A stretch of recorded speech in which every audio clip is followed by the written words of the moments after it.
Today's episode of the Uplifted Being Podcast has been brought to you by the Educated E-Commerce Online Learning Platform, presented to you by serial entrepreneur, author, and podcast host of the Black Entrepreneur Blueprint Podcast, Jay Jones. Learn how to build a six-figure e-commerce business in 26 weeks with the Educated E-Commerce course today. Hit the link in the show notes or log on to educatedecommerce.net to sign up and get started now, family. Peace. Greetings, and welcome to the Uplifted Being Podcast, family. It's time to sync up and be uplifted. You know that feeling. That feeling, you can't describe it really. It's just like that you feel it. That you feel it. That you feel it. That you feel it. This is how we do it over here at the Uplifted Being Show. They say once you find your vibe, you find your tribe. Find your vibe, you find your tribe. Find your vibe, you find your tribe. Find your vibe, you find your tribe. I have to be it.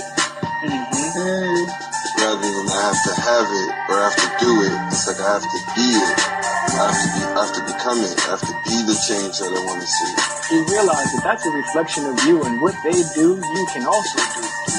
The tangible versus the intangible, and as we know, just because you can't see something doesn't mean it's not real. Find your vibe, you find your tribe. You feel it. Now we're gonna keep it light. Peace and blessings, family. Welcome to the Uplifted Being Show. I am your brother Dwayne from the Divine Mother, cause ooh, she is fine. Check out the mountains and them curves and them river flows and them bars. And the mudslides. Oh, and the mudslides. Come back. But welcome to the Uplifted Being Show. If this is your first time joining us, we would invite you to go to upliftedbeing.com and get caught up on all the episodes, and maybe even hit that donation button, or you can leave a voice message and we'll play it on the show. But just to give you a little background of what we do, family, if this is your first time joining us, we want to let you know that we are just powerful creators, and we are here to remind you of the power that you have, how to access it with some tips, tools, techniques, some laughter, some love, some joy, and some little bit of knowledge, you know what I mean? Well, maybe a lot of it, but either way the episode flows, we flow. So, family, without further ado, I want to be one of the first people to tell you that we are the Trinity. And welcome to episode 78. 79. Oh, this 70. You made it. Episode 79, baby. We made it. But family, I'm one part of the Trinity, and today we have a special guest. I'm gonna let my other half let you know what's going on, but we are missing part of the Trinity. Our sister Angela is handling business like she always is, so we want to give her our heart and know that she is here with us in spirit and within love. So without further ado, I'm going to pass this mic off. Mike Jones. Who? To my brother from another mother over across the imaginary border. And what do you say? Things get out of order. And it might be crazy, because he's in a city, not from the sticks, but from the 6666666. Carbon.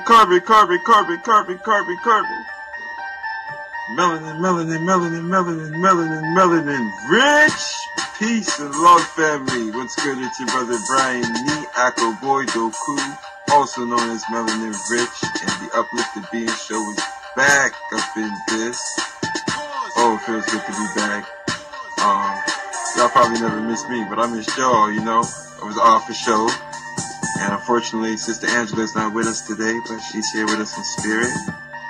And man, we got a powerful one for you this episode. We got a very, very, very special guest, you know. And let me just tell you what we're talking about today, because we're going in. You know, we love to remind the family of the powerful creators that we are. And we talking about the mind and mental medicine, mental health within our community, how to heal our minds, how to, stay mindful without no further ado, I want to introduce the sister who we have on today. She's a very, very beautiful empath, a powerful soul, a healer. She studies dagger cosmology. Man, I'm gonna just hold up and let her introduce herself, because, man, she brings a lot of value to the table, and we're just privileged to have her on here. So, introducing all the way from Montreal, Canada, Sister Iset Asante. Hey, welcome.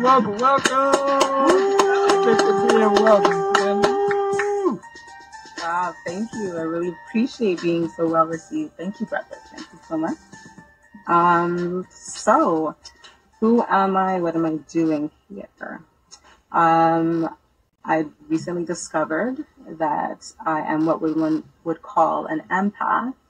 And so my purpose in the mental health realm of our community is to bring awareness in the context of who we are, and how that is important in the way that we see each other in society's context, because we are often misdiagnosed, misunderstood, and misrepresented.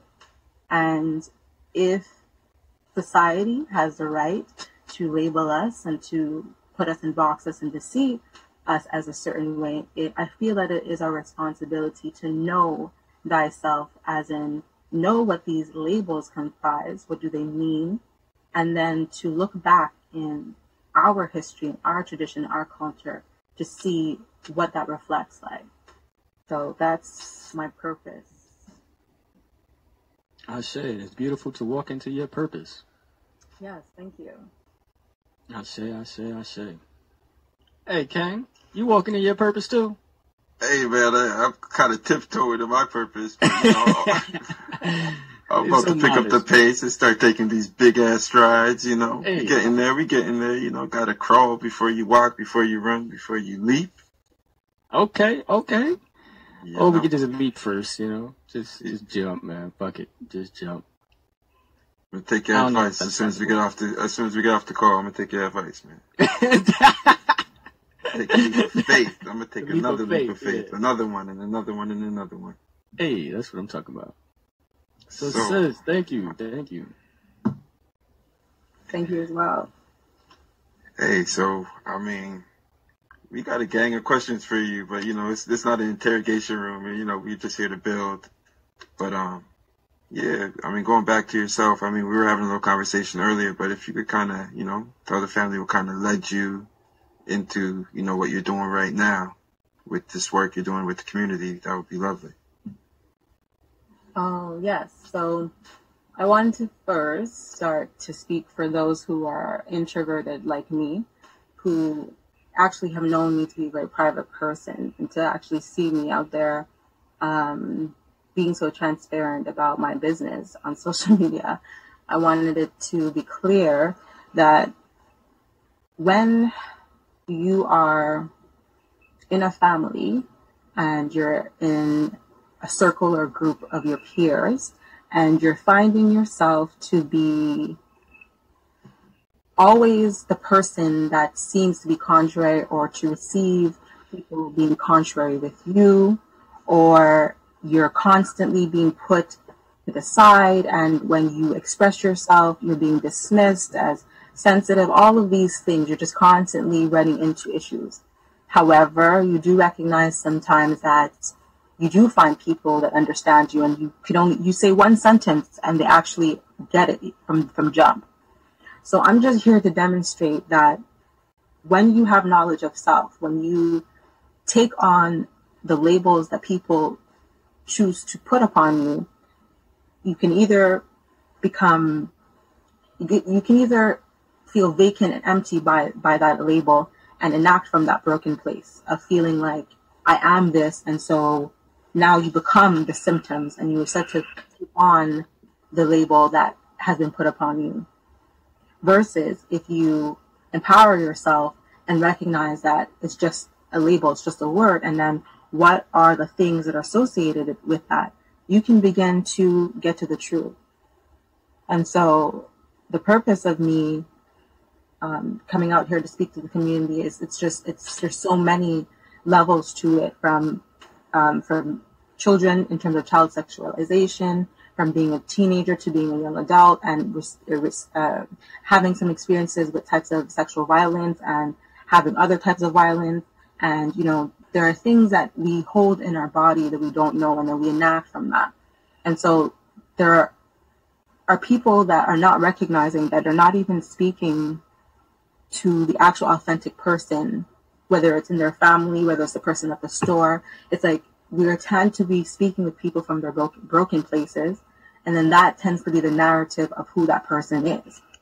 And so I've come to realize that when you are self-empowered with knowledge of self, and you start to realize that these labels, they're finite from those who put them upon you, but you can become infinite when you start to recognize that your nature, who you were born with, who you came into the world to be, has its own story, and it's your responsibility, your accountability to research and to look into how you can show up and represent yourself in the world as who you came in the world to be, despite what others want to say that you are. That's powerful. Gotta let that marinate though. Let that marinate though. Word is gone. Word is gone. So basically, fuck them labels, huh?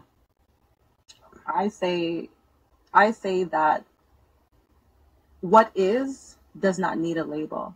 And Brother Dwayne, when we were having our conversation off of recording, you had put that in your own words, and it's like it doesn't need us to put those labels on it. It's as though we're making things more complicated than they need to be, you know.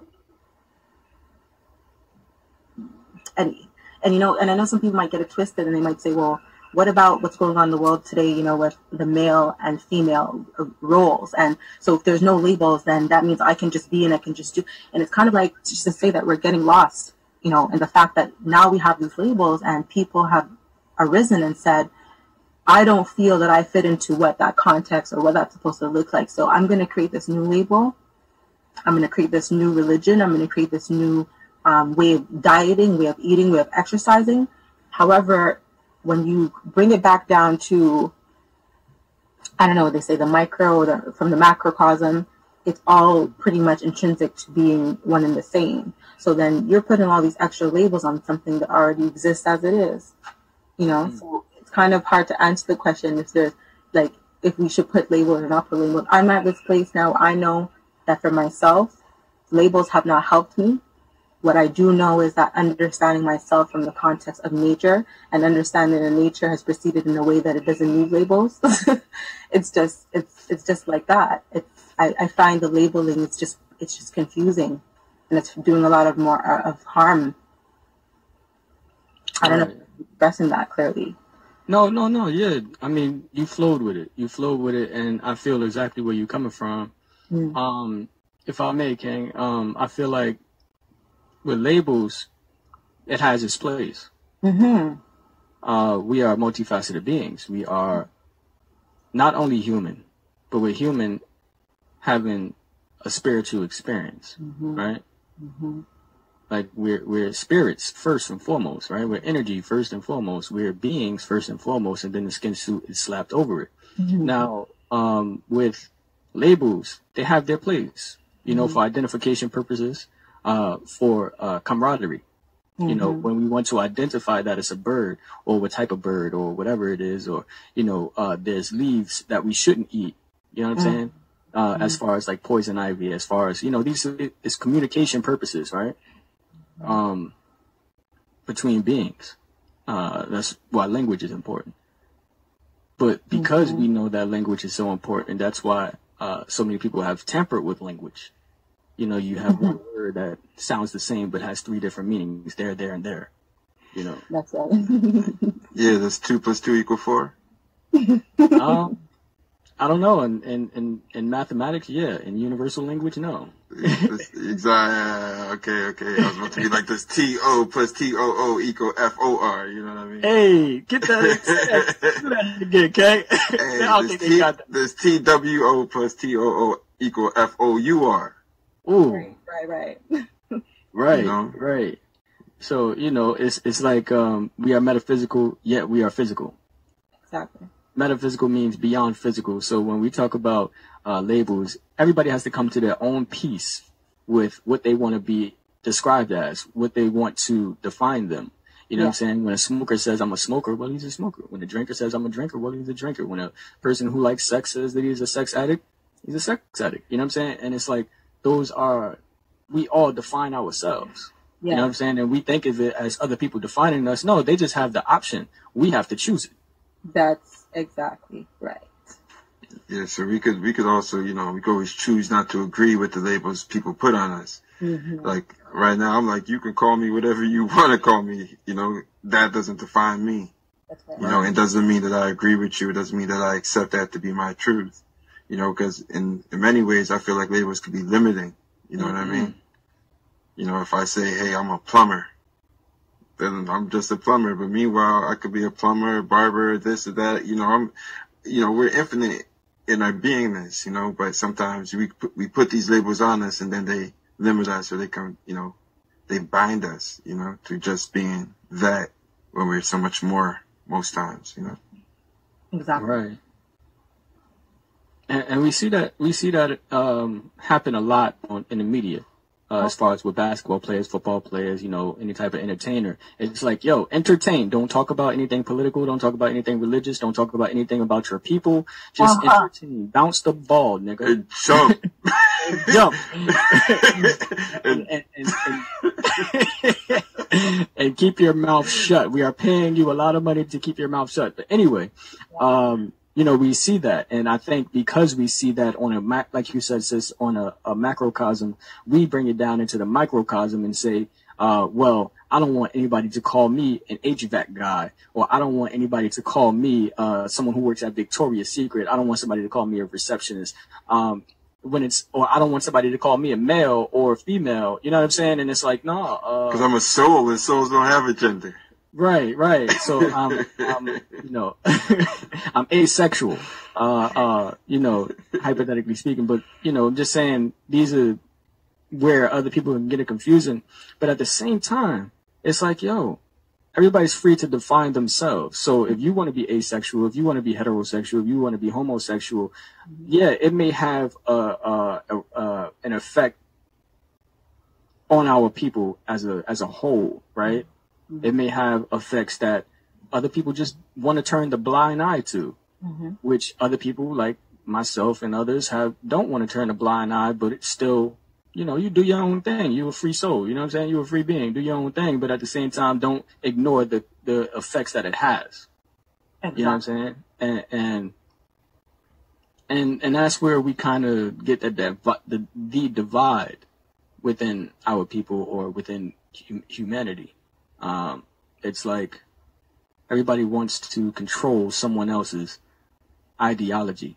And if our ideologies don't fit within a box, even if we don't claim labels, it's like it's still ironic how we try to put other people in boxes. And when we meet someone that can't agree with us, we're like, yeah, but you know what I mean? We want to argue our point to try to convince them of the way we see things.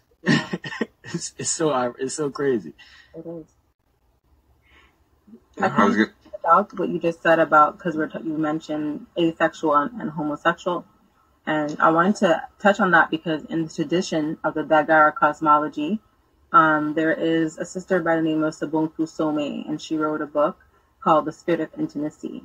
And in chapter 13, she says that homosexuality is a representation of the gatekeepers within the community. So what we perceive as lesbians and homosexuals, they are the people in tradition that are able to seek to and see through the unseen of the spirit world and of the physical world. And so I bring that up to say that because in this type of Western society, these types of labels in the LGBTQ community, it's very sensitive to go there and talk about that when you're not about the community. But I'm going to say that they get the rap, or they get the notion of the physical, of them, of their whole thing being about the sexual. So what I'm bringing that up to say is that it's very important that when we speak about things in the context, we understand, because I know that the tradition I'm following is not all traditions.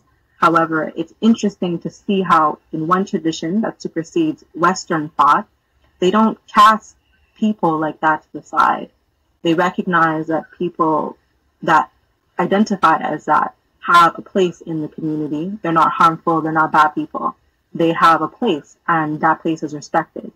Now, because we tend to label and shun and put upon our notions about what that community does and doesn't do, we are not able to experience the fullness of what they can bring to the community. And they too are then shut down or repressed, and sometimes take upon different characters or different personifications or masks of who they think they should be in that community in the West, not knowing that maybe they're a healer, not knowing that maybe they are supposed to they're supposed to be a mediator, a medium within our community. But we know that in societies, those things are taboo, those things are scary, those things are of the devil. And so I just thought it was interesting that you said that. I just wanted to share a little bit of that information that I came across in that book. For anyone that's listening that is of that community, they should look into that book. Absolutely. Can you say the title one more time? It is The Spirit of Intimacy by Sobuntu Some. And it's called The Spirit of Intimacy. And then it follows to say the ancient African teachings in the ways of relationships. So it's not a book that is solely for one part of the community. It's for the entire tradition of the Dagara cosmology. And in chapter 13 is where Miss Sobuntu Some, she expresses what that represents in that tradition and that community of the Burkina Faso and of I can't remember what part of Ghana, but it's there's a part of Ghana which also follows the Dagara cosmology. Okay. So I think here over in the West, it would be difficult to put that ideology out there, because then we would say, well, that's the given case with anybody of, melanated descent, or that's melanated. You know what I'm saying? We all have our gifts to tap into the spirit realm. We all have our gifts to tap into, we all have the right, you know what I'm saying, to tap into the spirit realm, to tap into the unseen. Doesn't matter if you're homosexual, heterosexual, asexual, it doesn't matter about that. But I see what you're saying. They have a place and it's respected in society. That's right. It's to say that because, here's what I'm going to say is that just because I don't participate in what one community or one part of society is doing or not doing does not mean that I within myself, because as an empath, right, it's about empathy. It's about being able to see things from another person's perspective, regardless of whether I walk in your shoes or not. So what that means is if I were to come into this world and feel that I'm a part of the LGBTQ community, whether I'm in the West or I'm in my traditions or not, it is to say that what then would I represent for my community? And how would I then show up? Would I show up as a person who is having hardships because I am not embraced by my family, my community? Or would I show up as a person who knows thyself and knows that the community that I've come to be born into already understands what I've come to do?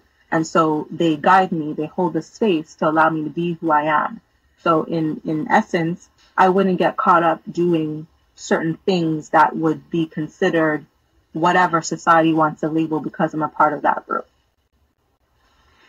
And that's powerful. And that's, one of the things that I feel like is a challenge out here in the Western community is basically, and it also comes back to the labels and prejudice, It's I feel like a lot of us are just not the most in tune with nature or spirit or even community itself. Exactly. Whereas, in the Eastern, like when I'm in Ghana, it's completely different. You know what I mean? It's now they're starting to follow a little bit more of what we're doing out here in the West, but it's just the whole mindset and the way of life, it's completely different. Right. You know, and yeah, even on my block in Ghana, you know, the barber who cuts my hair, he's a gay. You know. And what is your experience when you are, you know, when you are getting your hair done or whatever's happening? Like, what's your experience? It's cool. Like, I still go, like when I'm there, I don't go to him for every haircut, but like, I still go to him. I've been going to him for all these years, you know? Yeah. And my mom goes to him, and, you know, like, I don't really feel no type of way, you know? Mm-hmm. He's just Barber Chester. Like, that's just him, you know? That's just him. I just, like, that's him, and that's who he is. I just accept him, and it's cool. He's living his life. I'm living my life, and that's it, you know? Yeah. All right, it's bomb. What J. Cole say? What you eat don't make me shit. Exactly. What he shit don't make me eat either.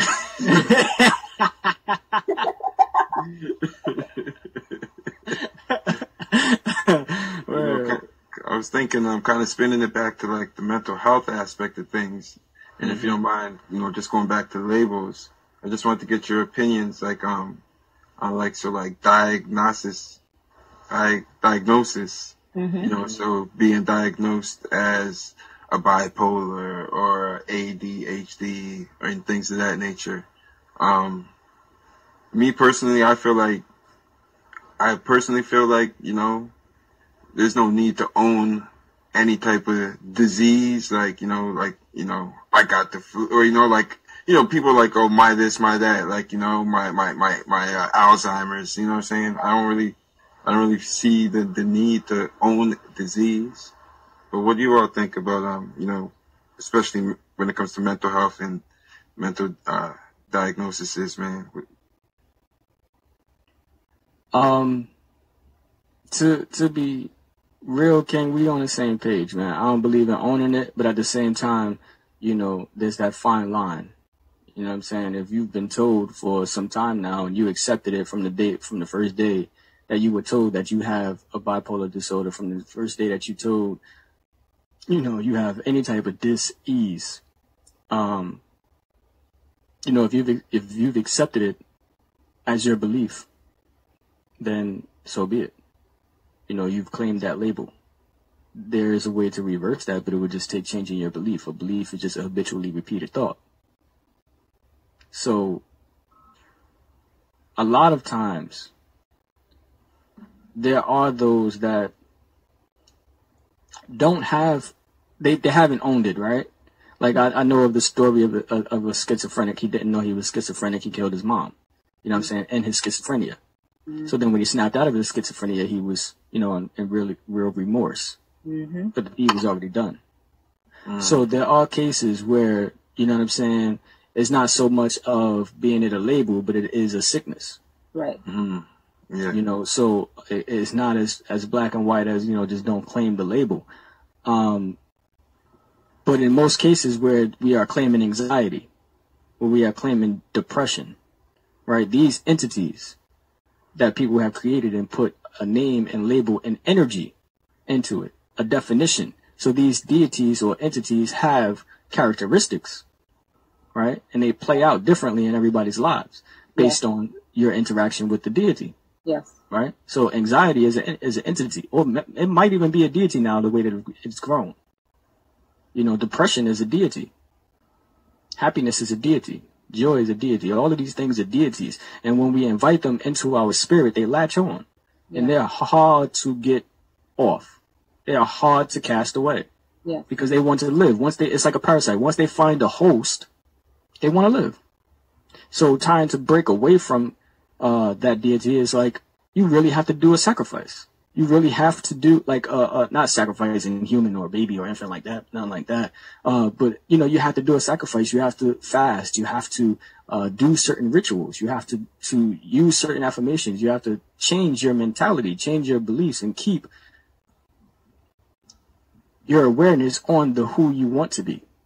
You know what I'm saying? You have to keep your consciousness in the present future in order to get rid of those, I don't want to say simple, but anxiety, depression, you know, things of that nature. Now, when we get deeper into dis-ease and sicknesses, it's a little different, and I'm not a doctor or a physician, you know, and I'm not in that realm, but I am in the realm of healing. And it's just from a fact of, it's just all on that person's will. You know what I'm saying? I would never take a client on and tell them to get off of their medication if they've been dependent on their medication for years. You know what I'm saying? I would never do that. But I would take a client on that has the will. You know what I'm saying? And once we do the assessment and we do the first soul alignment, it's like you have to have the will to want to do it. You know what I'm saying? Because the will is what actually breaks the sickness. Right. Yep. Yep. Sis, what you think about claiming dis-ease in the realms of mental health? Well, I definitely love the resonance we're having, brothers, because I, like the both of you, I feel the same way, and I'm happy that you're talking about this on this platform, because once again, for anyone who's listening, I also have some information that's directly linked to what you mentioned about schizophrenia as an example. And what I would start to say for myself, I was actually misdiagnosed by a member of my family. And when I visited this member of my family, I saw two of their colleagues. One of their colleagues is more of an empath like myself, and the other is more of they're European and have more of a linear type of thought. So the one with linear thought misdiagnosed me as being bipolar, borderline personality, and having depression. And then the other colleague that recognized more of my empathic ways of being, there is no real label that she gave me. It's just the fact that she recognizes that due to the context of certain traumas that I've experienced through my life, I'm expressing certain type of anxiety, or I might have certain PTSD when triggered in terms of certain types of contexts. The labels, though, speaking to that professional, and I've spoken to other types of professionals in the community, if they were to give me a label, they would say that I'm more of an empath. So, like you said, sometimes there are ways in which labels do make sense to utilize them, sometimes for just basic conversation, so that we have an understanding of what we're speaking, so we can move forward. We identify that this is a label. So I would say that that has been my journey with that, and I don't own them either, because when I was little, my mom, when I was born to her, she became diabetic, and so the doctor thereafter told her to instruct me when I was of age to understand that I need to be careful about that. And I remember my mom attempted to have the conversation. I must have been 7 or 9. I had enough clarity to tell her no. I reject that and back to sender. I now and not ever in my life will ever claim any disease. I am healthy, I am well, and if ever anything were to come upon me and I do have something, it will be removed from me. I will find the natural solution and it will be gone. Like I was 7 or 9. This is what I said. So I have never been the kind of person to want to be held down by any type of label or anything. And then to touch on the schizophrenia, Dr. Malidoma Somé, who is a shaman, he wrote a book called Of Water and the Spirit. And what I'm about to read is not from his book, but it is online. There is a link to his excerpt from what he mentioned about schizophrenia specifically. He said that with schizophrenia, there is a special receptivity to a flow of images and information which cannot be controlled. When this kind of rush occurs at a time that is not personally chosen, and particularly when it comes with images that are scary and contradictory, the person goes into a frenzy. What is required in this situation is first to separate the person's energy from the extraneous foreign energies by using shamanic practice, which is known as a sweep, to clear the latter out of the individual's aura.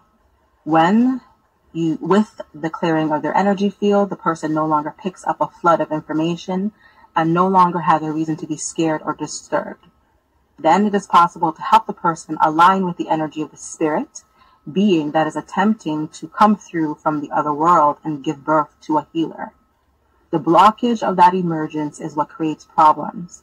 The energy of the healer is a high voltage energy. When it is blocked, it just burns up the person. It's like a short circuit. Fuses are blowing. This is why it can be really scary, and I understand why this culture prefers to confine these people.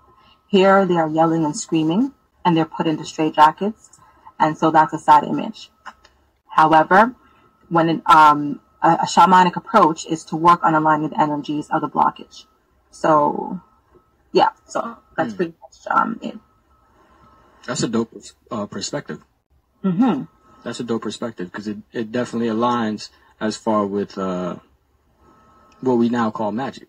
Mm-hmm. And you had just mentioned it when you were talking. Right. It definitely aligns with everything that I think I know. No, you know, brother. I'm really far from knowing everything, and I'm constantly learning. That was a really dope perspective, because I can see that. I definitely can see that. It's like word. Thank you for that. Well, thank you for allowing me the opportunity. And it's pretty much in alignment with what you were saying earlier about the energies that are caught in the spirit beings that are coming through. That's what he's talking about, that it's a real thing. And it's not to be dismissed. And to really explain a little bit about that is that ancestors are a real thing. We, us three that are talking, people are listening, we are ancestors returned. But again, that depends on who you're talking to. So if in the beginning you're not in a resonance that is where we're all at and that understanding, then everything else we have in conversation after that, the person in dissonance can no longer hear you. So that's where I don't have conversations anymore, because I respect that I too was at a place in my life where I prayed to Jesus, and that was my religion, and there's no disrespect to anybody that is still there. I just respect that the conversation for me ends, because I don't want to have a contrary conversation unless the person is open to hearing what I have to say, because I respect what they pray to, what they believe, and it would be great if other people could respect what we or others believe to be true about nature and our ancestors and spirit. So I say that all that to say that when you understand that we're connected to our ancestors, then you understand the spirits that are attempting to commune with you are important. They need to come through. There's a purpose. But when you disrespect, or if you say that you don't believe that, that's not true, then that's going to disrupt you, your family, and thereafter, because you are blocking what is supposed to happen. So we've said to ourselves, as a collective of people, and what I've come to learn, it's not just us Black people. What I've come to understand, all people on this earth used to follow the tradition, nature, spirit, ancestors. It just looked differently from culture, but that's what we're all doing. And somewhere down the line, with our free will and our free choice, we decided to create this type of world. And this is a lot of the confusion and the disease that we're seeing now in the world. So I don't know everything, but what I do know is when I was younger, I used to think this, I used to talk about this stuff with my father. And I'm 32 years old. And at 32, I'm reading books and I'm talking to other people where in their traditions as children, this is the same stuff that they were talking about in their tradition. So am I crazy? Are they crazy? They're all crazy. You know what I'm saying? Yeah. I like crazy. I don't like normal. Thank you. I like being crazy. King, what you think of? Hey, being normal in this society, I'd rather be the opposite of the norm. That was a nice way to put it, King. Well, not nice. That was a kind way to put it. You don't know what nice means. Yeah. Oh, yeah. Foolish. Yeah. Oh, yeah. Isn't it a trip now when you actually say the word? Like, you actually know when you're saying it that, yeah, that's real nice. That's real foolish. Right. Every time people say kids. Yes. Children? Yes. Do you mean children or do you mean adults? Which one is it? Or morning. Yeah. Yeah, it's funny thing. But this is all part of mental medicine. Because when we look at words, right? Mm-hmm. You know, we did the episode on wordplay. But when we look at words, they're just symbols, right? Symbols that someone has given meaning to.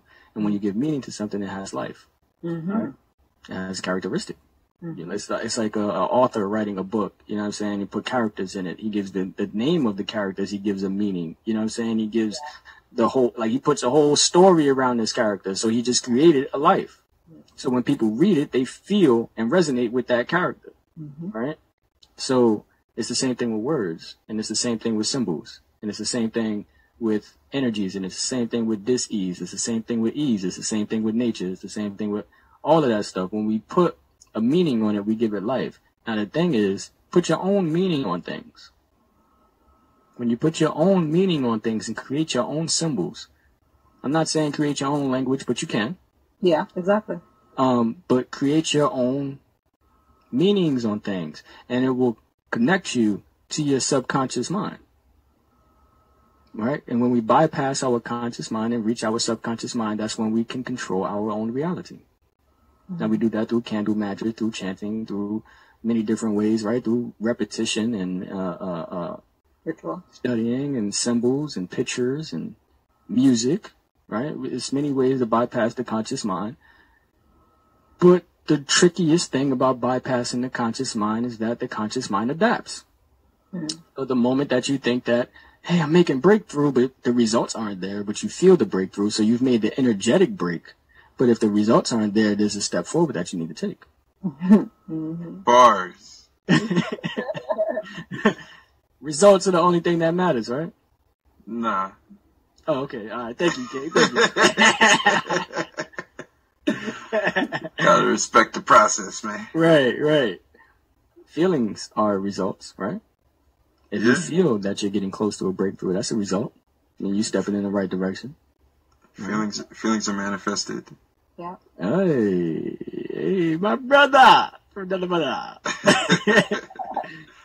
just missing our sister. She's with us in heart. Sister Angela, peace and love. Definitely. But we got our sister Iset here. And we talking about mental health, mental medicine. Hey, so I want to ask y'all a question.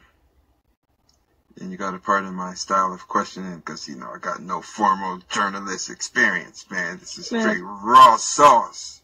That's the realness. Bring it, King. You got this shit.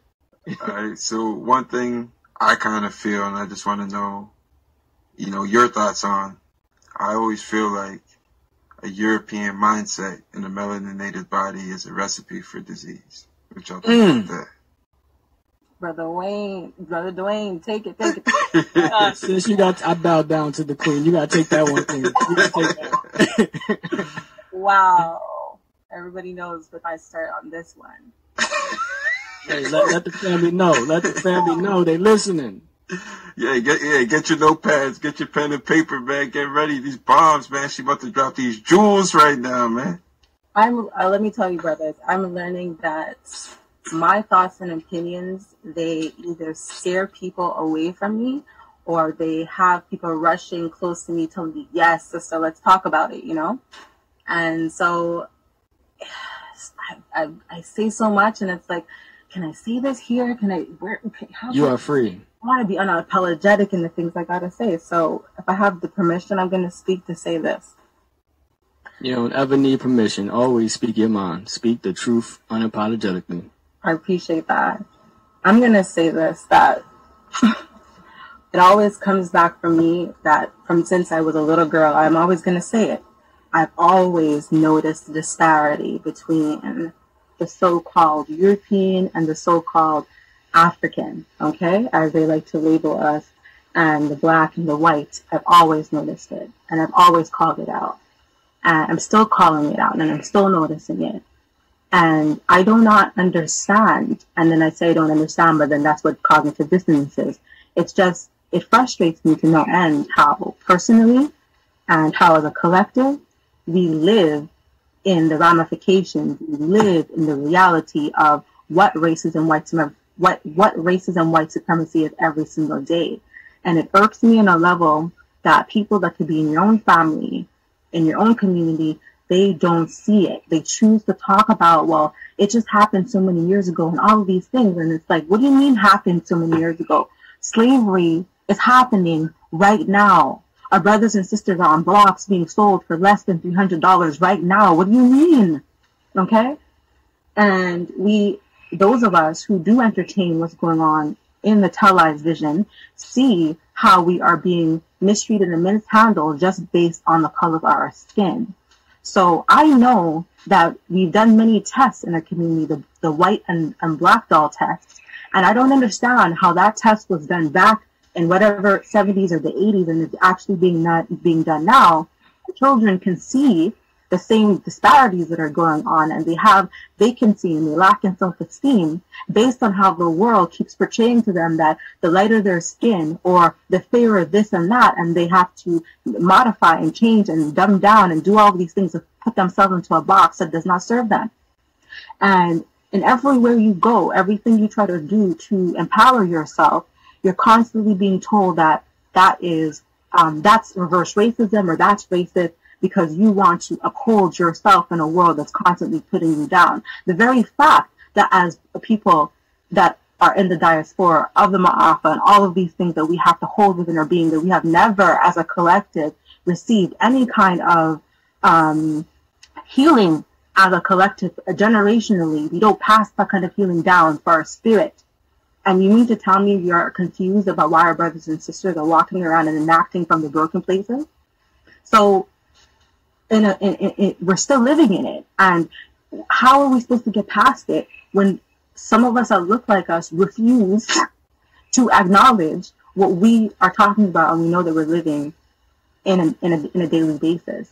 Or some of us are being relegated to being emotional or being sensitive, and some of us are being relegated to we should integrate and we should all kumbaya and multiculturalism.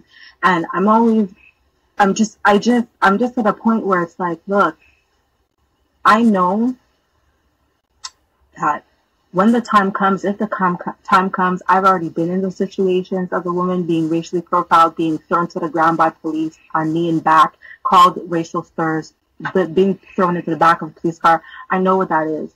So when people want to understand why we're walking around like this, it's like these things are continuously repeating. And no matter how much consciousness, no matter how much knowledge of self that we have and awareness that we have, when we're living in this world and we're amongst a collective that does not support what we know to be true, and they're actually vilifying us for it, and then they're actually supporting the other side that's keeping us enslaved mentally.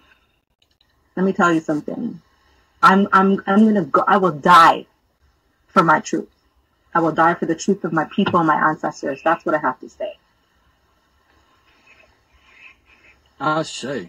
I mean, powerful, sis. Powerful, and I'm right along with you. But we also gonna live for our truth. Of course.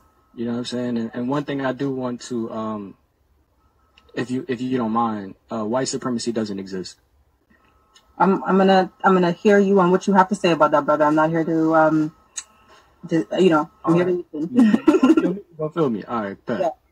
I want to hear what you say. As a white supremacist, to be supreme means you have to be the most supreme human being in kindness and love, prosperity and joy. You have to be kind to your fellow human, right? That's what supreme means. Supreme means how can you be the most supreme in love, right? We know that the European is not the most supreme in love. We know that history and now it's the warmonger. It's the warmonger of the planet. It's the virus of the planet. Not saying that all Europeans or whatever the case may be, if the shoe fits, wear it. If it don't, throw it away. But what I'm saying is, there's no such thing as white supremacy. There's European inferiority. Okay, I get it. Right? There's European imperialism. Right? There's not white supremacy, because a supremacist don't need to have bombs on every corner and guns pointed at every corner of the planet. To be like, you can't be a president and can't walk amongst the people. Right. Right? That's not supremacy. Right. Right? That's not something to be supreme about. No. So that's not white supremacy. So, and when we have that word, vocabulary of supremacy being in our mind, when we see and say supreme, right? Most people say the most high, the supreme being, and we refer that to God or source or the creator, right? So when we say supreme and put European or white with that, we're looking at white people as being supreme, as being God. It's even when we say that the white man is the devil, or when our people say the white man is the devil, then the devil is equal to God, right? The devil is the other half of God. So when we're saying that, your white man is the devil, that means you putting him above yourself. That's not knowledge of self, right? Exactly. Knowledge of self is knowing who you were as a child, knowing who you were before you came here. before you chose to come here, before you chose your parents, before you chose your lineage, before you chose your tribe, right? That's knowledge of self. Knowing the spirit within you, knowing the being within the skin suit. That's knowledge of self, right? It doesn't say know thy people. It says know thyself. Mm-hmm. You know what I'm saying? So, and that's when, not to get too long-winded, the dissonance between Europeans and Africans has always been about spirituality. It's never been about physicality. They've never killed us because of our skin, right? The skin isn't identified, but they've never murdered us and pillaged us and enslaved us and ripped us of our culture, identity, language because of our skin, right? They didn't enslave poor people. They enslaved scientists. They enslaved workers, builders, architects, creators, right? They didn't enslave just some savages from the African jungles. Yes. They didn't enslave. They enslaved gods because we allowed it. Yes. It was part of our journey because we were arrogant, right? So we had to be humbled within ourselves, and this is the way that we chose to spiritually, right? The Trayvon Martins of the world had to happen because we look at the organizations, the unity that is created. The Donald Trump being in office has to happen because it creates a unity. Now you can walk down the street and talk to any black person just by mentioning Donald Trump. And looking at him like, fuck that nigga Trump, man. Exactly. You know what I'm saying? So you're going to get that now you just started a whole nother camaraderie with a brother you would have never spoke to. You know what I'm saying? Or a sister you would have never spoke to. You know what I'm saying? So, although pain has a commonality, so does success, so does struggle, so does everything else. Everything else has a commonality, but we, here in the West and usually across this entire planet, people resonate with pain more than they do with joy. Right? You can find more people resonating with their pain, and most relationships, even in the West nowadays, are like they start because people share their pain. Right. You know what I'm saying? Your mom transitioned, my mom transitioned. Your dad transitioned, my dad transitioned. You pop pills, I pop pills. You cut yourself when you was young, I cut myself when I was young. You know what I'm saying? You got raped, I got raped. You got molested, I got molested. Most of us relate because of pain. Right. And then we wonder when the relationship ends, all we feel is pain. Because we never grew out of that. But anyway, the dissonance between the European and the African, it always has been spiritual. When you go deep into your own meditations and you astral travel and you project and you go into the ancestral realms and you go past the ancestral realms to different dimensions, you see that Europeans cannot go past the ancestral realms. When you go into these other realms, they are not there. The ancestral realm is their playing ground. Remember that the ancestral realm is the astral realm is where they can create any type of reality that they can. It's lucid dreaming is when you control your dreams, right? The dreams control your reality. Yeah. Because it's backed by emotions and feelings. The emotions and feelings that you continuously repeat is what controls your reality. If you constantly feel broke, you're going to be broke. If you constantly feel lack, you're going to feel lack in every area of your life. If you constantly feel and have the belief and repeated thought of being whatever it is that you're going to be, you're going to experience that. Cause and effect. Universal laws. Anyway, I don't want to get too long-winded, family. It's like I was on a tangent just now, but it's always been spiritual. It's never been physical. They don't kill us because of our black skin. They kill us because of our power. Yeah. And if you look at some Europeans that go, that's cool as fuck. Right? You look at them, it's just something different about them. Their aura, their energy, their soul, right? They have a soul, first of all. They're returning home. They're returning back to their authenticity, right? They're returning back to being melanated, mentally and spiritually. You know what I'm saying? Why do you think they, in the Vatican, they worship melanated, dolls? You know what I'm saying? They worship in a black Madonna. You know what I'm saying? Because they know what's up. In order to get home, you got to be black, motherfucker. And it's not prejudice or racism. It's facts. Right. You know what I'm saying? If the sun is trying to kill you, you ain't supposed to be here.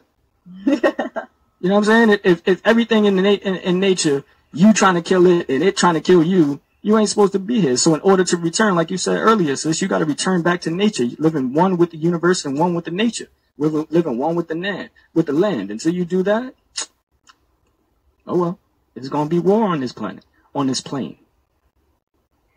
So, family. conversation. Yeah, it was just getting so interesting, but you gotta wrap this thing up like a veggie burrito, man. Word. So what's up? I think we're gonna go in with little final thoughts and let y'all two more articulate souls, Get out of here, man. Stop being all modest, bro. Like, hey, man. The king of bars over here, man. Hey, man. He's quite articulate. Right? I do my best. That's what we're receiving out here. All right. I'm just happy to be, amongst other giants. How about that? I accept that. All right, cool. You are the giant. I receive it, though. I say. All right, so mental medicine. Go and get you some. Get right. Get your game tight. You know what I mean? Yeah, all is mind, man. So I think mind is the first place to focus when it comes to being holistically healthy. It starts with mind, if you ask me. They say all diseases are rooted in the mind. It manifests outwardly. So the best place to start if you're trying to heal or reverse disease, at least, is in the root and not in the so it's in the cause, not in the effect. You know what I mean? Mm. So I see the need, the importance, and the benefit, of being of sound mind. From personal experience, man, this is the longest I've been sober, man. I almost forgot what it felt like, man. You know what I'm saying? I totally forgot what this shit felt like, man.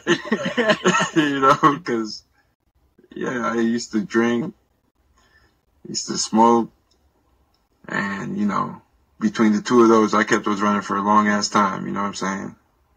And now I'm just living off that good ass prana, baby. You know what I'm saying? Yeah, that natural high, baby. Yeah, that feels hella good. It feels so good. So, yeah, man, I just say, it's good to, most of us who are in a state of dis-ease, a lot of us don't even realize it or don't want to, recognize it. You know what I mean? But, once we do, that's the first step to bettering our mental state, you know what I'm saying, and getting healthy, getting well, and, being sound. So, just, you got to give yourself checkups is what I say, man. Don't wait for the doctor to say something. You should already know what's going on within yourself before somebody else has to point it out to you. Exactly. You know what I'm saying? Yeah, that's all I got to say, man. I love you, brother Dwayne. Love you, sister Angela. Love you, sister Iset. And we're here for the people, man. Love you too, King. Appreciate you, bro. I appreciate you too. All the love to you, Brian. All the love to you, brother Dwayne. Thank you, sis. So, yeah. Any final thoughts, sis? Well, with mental medicine. Not final. With mental medicine, first I want to say to you, brother Dwayne, thank you for the edification with white supremacy. I really do appreciate when we can check each other in a way where we can leave solution oriented, and it's a good reminder for me to hold positive or more uplifted being of a thought of oneself and of us as a collective. And as you had mentioned in your wordplay podcast, I'm definitely going to make sure I listen to that one to have a more of a refresher, because sometimes when we're immersed in this way of being or in society, we tend to forget. And I just wanted to say that, interestingly enough, for the topic for mental medicine, also in the Daigara cosmology that I'm studying, that is something that is intrinsic to who you are. Your nature is your medicine. And so what that means is that if you forget your nature, you forget yourself, then you cease to be able to heal thyself. Then you do not own your own medicine. You're not in alignment with your medicine. And it also shows up in your relationships, whether you are lovers, you come to be man and wife, or you come to work in business or work in your spiritual pursuits. We all have fashions of holding each other's medicine. It's like holding space. And so if you are not in a position to have your mental medicine, not in a position to have, as Brother Brian was mentioning, have your mind set, then you're not able to heal thyself, know thyself, and just be thyself. Be as you know, be in your nature. So that's why I want to conclude that. And I thank you both for the opportunity. And Sister Angela, we're doing this with you in spirit. And I love what you guys are doing. More power to you. Oh, that's peace. That's peace. And we thank you and receive it, though. Yes, we do. Yes, we do. Yeah, man, I think that's very powerful as when we talk about mental health. The universe is mental, right? Mm-hmm. So, I mean, there's beauty in everything, and it's up to us to see it if the universe is mental. Mm-hmm. It's all about how we see it in our mind's eye. Mm-hmm. How we interpret what we see physically, right? Because, like, the physical is just an effect. The cause is our awareness to it. Our awareness to self, our awareness to how we view ourselves, the world, the people around us, and everything else, right? So if that's just the outside world is just the effect, then to begin to change the effect, you got to change the cause. You got to change the awareness. You got to change the mental pictures, the mental emotions, right? The heart emotions. All of that has to change in order to have an effect on the outside world. So when we talk about mental health, it's just good to keep your mind sharp, right? It's like a knife. If it gets dull, you gotta sharpen it. You gotta have the proper tools, the proper environment, and the right mentality, and the proper skill. And if you don't have those things, then you bring it to somebody who does. Exactly. And you get your tools sharpened. Same thing with the mind. Mental medicine, Iron Melanin Media, Embrace Yourself Coaching. All of these things, these are tools to keep your mind, spirit, soul, and your whole being sharp. Right? Uplifted Being is a tool. You get your 15-minute consultation and we give you the tools. You know what I'm saying? To keep you sharp in whatever area that you need to sharpen. Like most of us, we look at monetary situations, and we don't realize our emotional connection to money, whether it's a good or quote-unquote bad thing. You change your emotions towards something, you begin to change the reality of it.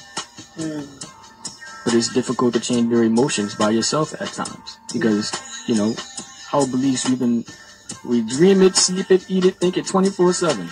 You know what I'm saying? I know that from firsthand. You know what I'm saying? Hardwired. It's hardwired in there, man. And the thing about knowing thyself is actually knowing thyself. You know what I'm saying? Like, I think in the quote-unquote conscious community, and in many communities, the rhetoric that we use is very, like we say know thyself, then lead us away from thyself. You know what I'm saying? It's kind of weird. It's kind of weird, and I notice it because you see the divide. Yeah. You see that it's not natural. Yeah. You see the divide. Everybody claiming different labels.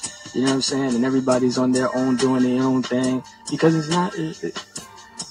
Ego is complicated. Soul is so simple. Yeah. You know what I'm saying? Like, it's so simple. Call yourself what you want to call yourself. Claim who you want to be and be that.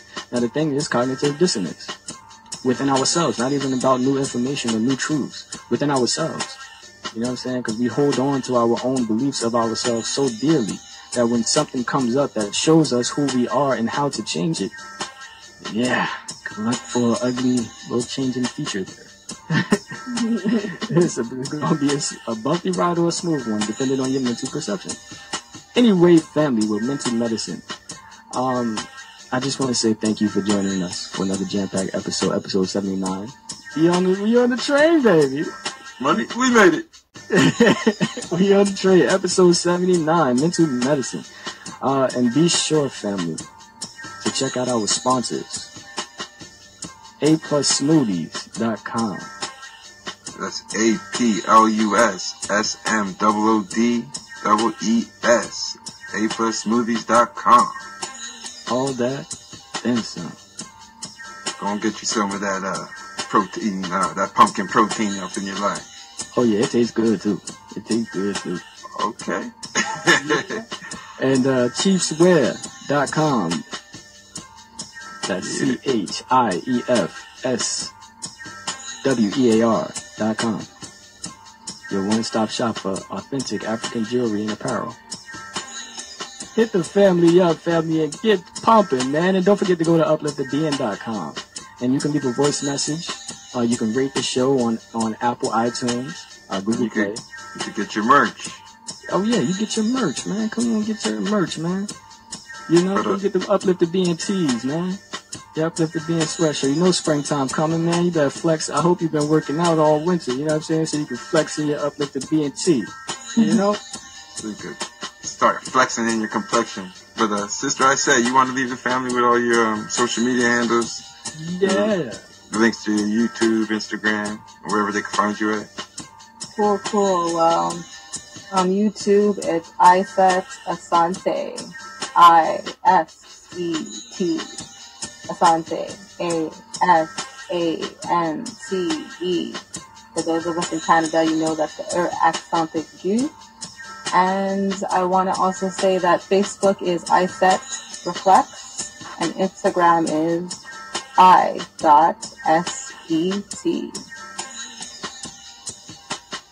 Word. Instagram, I.SET. Facebook. Say the Facebook. Reflects. Iset Reflects, baby. I-S-E-T. R-E-F-L-E-C-T. I spelled that right? Yes, perfect. Hey! I would just start calling you Sister I Dot, you know? I Dot in the building! In the building, large and profound. So family, we got another one. Hey, in the book. We'll be back next week with some more hot fire for that mind, for that soul, and definitely for that ass. They already know.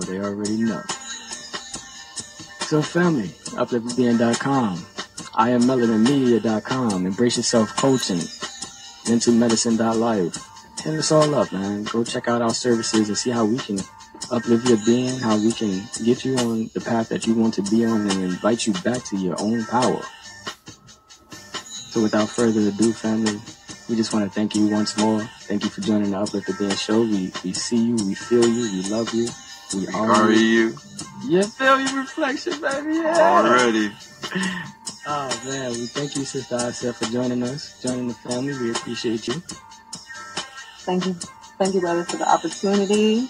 Have a powerful week. I say, we definitely receive it, though. You have a powerful week, and we will talk soon. And with that being said, we bid you light, love, what else? And peace.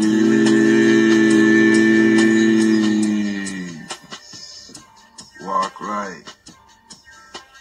Talk.